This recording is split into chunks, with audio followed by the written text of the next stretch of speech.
ప్రియమైన వారలారా, ఇదొక లైవ్ సాక్ష్యం. ఈ సాక్షి 20 సంవత్సరములుగా తీవ్రమైన మైగ్రేన్ తలనొప్పితో బాధపడ్డాడు.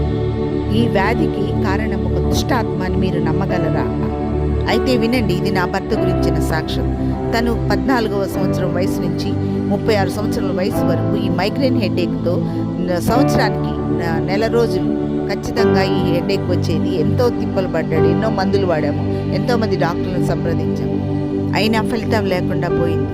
అది 1996 సంవత్సరం జూలై మాసంలో తనకు మరలా హెడేక్ వచ్చింది. అప్పుడు నేను విశ్వాసంతో ప్రార్థిస్తుండగా తను ఒక దర్శనం చూశాడు.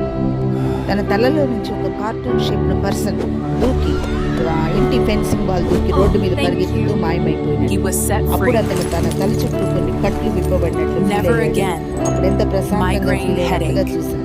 అప్పటి నుంచి మళ్ళీ ఇప్పుడు 65 సంవత్సరంలో మరి ఎప్పటికీ మళ్ళీ తిరిగి మైగ్రేన్ హెడేక్ రాలేదు. దేవుని నామానికి మహిమ కలుగును.